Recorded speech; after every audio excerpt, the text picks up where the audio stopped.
You Marcus approve this? Webb Are you had been kidding me? fired before It he met the finished his criteria at the coffee. time. The It was criteria, still we're way sitting over on his budget. desk when I'll he fix walked it. back in to collect his things, a paper cup from the cart downstairs, the medium roast he bought every Tuesday and Thursday because he allowed himself that small consistent thing in a life that did not have a great deal of consistency in it.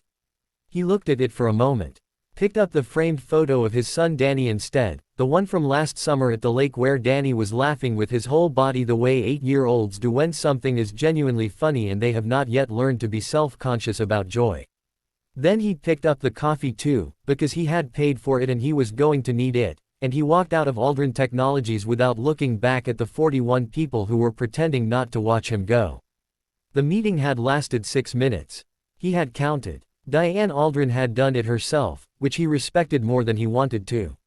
She was 54, founder and CEO, a woman who had built her company from a 2-person operation in a rented office in Cincinnati to a mid-sized tech firm with contracts across the healthcare sector.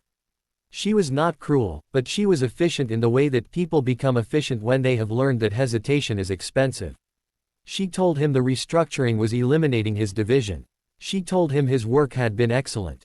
She slid a severance packet across the table that was fair by any legal standard, and she thanked him for his 3 years with the company, and then she stood up, which was how he knew the conversation was over. He did not argue. He had Danny's tuition for the fall, his mother's pharmacy costs, and a used Honda with 90,000 miles that was asking to be replaced. He had every reason in the world to argue. He nodded, shook her hand, and left. What Marcus did not know as he walked to his car in the October cold was that in approximately 40 minutes, Diane Aldrin's company would begin to come apart in a way that no restructuring plan had accounted for. He found out because his phone rang while he was sitting in the parking garage trying to decide whether to call his sister or simply drive until he felt something other than the specific hollow numbness of being let go from a job you were good at. The number was the company's main line. He almost ignored it. He answered because he was, at his core, a person who answered. It was Renata, the IT coordinator, and her voice was the voice of someone trying very hard to sound calm and failing at the edges. She said she was sorry to call, she knew what had just happened, but there was a situation and Marcus was the only person she could think of who might understand it. She said that at approximately 8:52 that morning, something had gone wrong in the proprietary patient data management system that Marcus had personally spent 14 months building and integrating. She said it was cascading. She said the backups were not responding the way they should. She said they had called their contracted IT firm and been put on hold. She said Marcus's replacement had not started yet, which was a sentence that arrived with its own particular weight. She said the system managed real-time data transfers for 7 hospital networks. She said if the cascade was not stopped within the next few hours, patient records would be inaccessible across all 7 systems during a period that included scheduled surgeries, medication administrations, and active emergency department operations. Marcus sat with that for about 4 seconds. Then he asked her to send him remote access credentials to his personal laptop. She said she was not sure she was authorized to do that.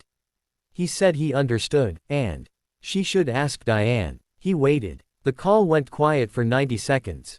Diane Aldrin came on the line herself. She did not apologize. He did not expect her to and would not have known what to do with it if she had. She said she needed to know if he could fix it. He said he needed to see the system to tell her that. She said she would have credentials sent to him in 3 minutes, and she said his name at the end of the sentence, not as punctuation but in the way a person says a name when they are choosing to see someone they previously looked past. The credentials arrived in 2 minutes and 40 seconds.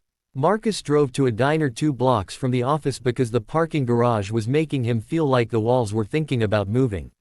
He set up his laptop next to his coffee, which was still technically warm, and he went to work. He did not think about the severance packet. He did not think about Danny's tuition or his mother's prescriptions or the Honda. He thought about 7 hospital networks and the people inside them who were not abstractions, who were in beds and operating rooms and waiting areas and who had no idea that the system managing their information was currently performing a slow, technical collapse. He thought about the 14 months he had spent building it, the nights he had stayed late while Danny was at his mother's, the particular satisfaction of making something complex work reliably, and he thought about what it would mean if it failed. He worked for 3 hours and 11 minutes without looking up. The cascade had originated in a third-party integration he had flagged in a memo 8 months ago that had not been prioritized, which was information he kept entirely to himself because the moment for that conversation was not now and might never be. He isolated the failure point, rebuilt the integration bridge using a redundancy protocol he had designed himself and documented thoroughly because he was the kind of engineer who documented thoroughly, and he ran the restoration sequence 3 times to be certain before he confirmed it was stable. He called Renata. She put him on speaker. He heard the room breathe.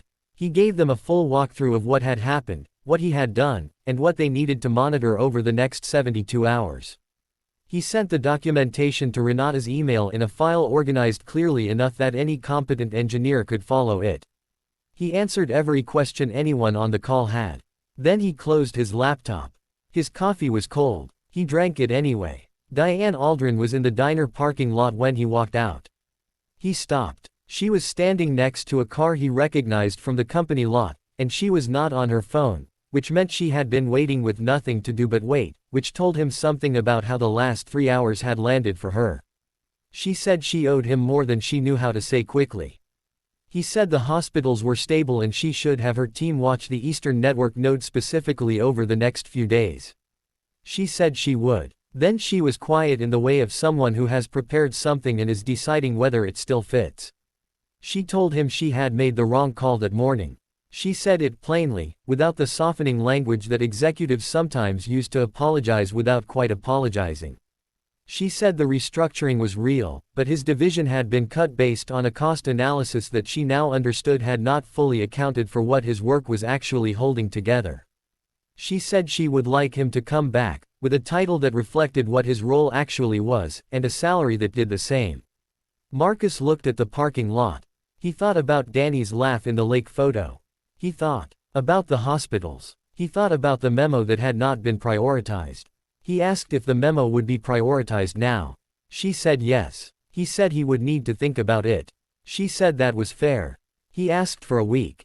She said take 2. He drove home. Danny was at school. The apartment was quiet. He sat at the kitchen table with the lake photo in front of him and thought about what it meant to fix something for people who had just let you go, and what it said about a person that you did it anyway, and whether that made him foolish or whether it made him exactly the kind of man he wanted his son to grow up knowing. He decided it was the second one. He called Diane back in 4 days.